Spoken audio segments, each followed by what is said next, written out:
Hi, I'm glad you stopped by. I'm going to read this story called Ruff. Ruff was a busy dog. He dug like dogs do, pulling up weeds and planting pretty flowers in his backyard. Busy, busy all day long, toodle-oodle, that's my song. Ruff hummed cheerfully as he washed the window of his house. Then he polished the doorknob and swept the step. Another job done.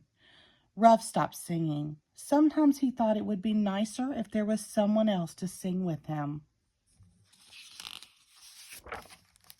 Ruff jumped up, ready to get busy again.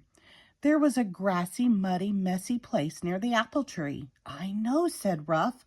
"I'll make a pond." That's just what the backyard needs. It was hard work, digging the hole to make a pond, but Ruff didn't mind hard work. He was digging up an especially big rock when... "Help!" cried a squeaky voice.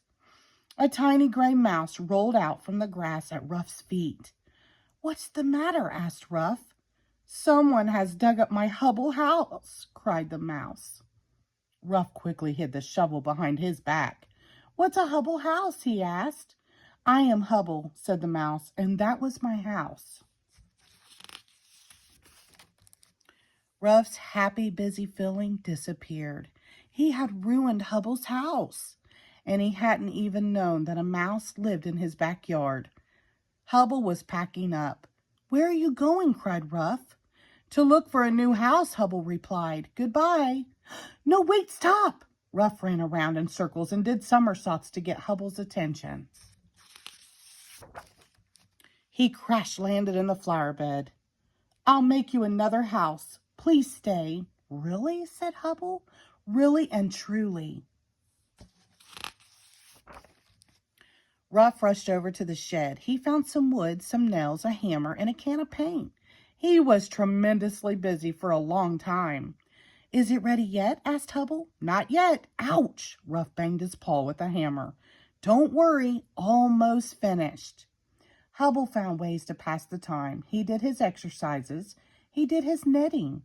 Then he played his trumpet. Finally, the new Hubble house was ready. "It's perfect," said Hubble. "You are amazing." "So are you," said Ruff shyly. "Please play your trumpet again." "Don't you think we should clean up first?" said Hubble. "Clean up?" said Ruff. "Oh, right, the pond." He had forgotten about it. There was mud and muck everywhere and a half-finished hole. "I'll help you," said Hubble, putting away his trumpet and his knitting. So Ruff and Hubble worked together, digging and shoveling and filling the pond with water. And as they worked, they sang, "Busy, busy all day long, wiggle, squiggle, that's our song." Ruff was very happy. The pond was beautiful, just what the backyard needed. And now he had Hubble to sing with, too. What an amazing day. Ruff couldn't think of anything else he could wish for when... Splash! Something small and yellow and feathery tumbled from the sky and landed right in the new pond. It was an angry little duck. She swam around in circles, squawking and spluttering and waggling her wings. "Hello," said Ruff. "Who are you?" The duck stopped swimming for a minute. "My name is Lottie, and if anyone is rude to me, I'll explode." "Please don't explode," said Hubble. "What's the matter, and why would I be rude to you?" "Well," said Lottie, ruffling her feathers, "the other ducks were flying to a new home on the big river. They said I was too small to fly all the way with them." "Too small? Me? Ridiculous!" "Well, you are pretty small," whispered Hubble. "Not as small as a mouse," Lottie glared. "So what happened?" asked Ruff. Lottie hung her head. "I got tired. My wings ached so much that I began to fall. I guess they were right. I was too small." And she burst into noisy, quacky tears. Ruff felt so sorry for Lottie that he ran around trying to find things to cheer her up. He brought her a bone, a sun hat, a water balloon, and a bowl of popcorn. He tried giving her a necklace and a flower and a half-eaten sausage, but she just cried and cried. And now I have nowhere to live, Lottie sobbed. Ruff looked at Hubble. Hubble looked at Ruff. They both had a brilliant idea.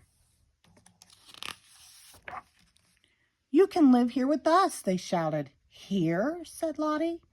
In our new pond, said Ruff excitedly. Lottie sniffed. She inspected the pond carefully. She swam around in circles and flapped her wings. She began to sing. Swimming, swimming all day long, squishly, splishly, that's my song. So you'll stay? Asked Hubble. Please, Ruff begged.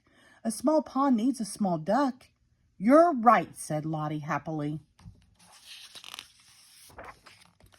That night, when Ruff went to bed, he called out, Good night, Hubble. Good night, Lottie. When his new friends answered, Good night, Ruff, he wanted to sing and stand on his head and do somersaults. It had been the most wonderfully amazing busy day.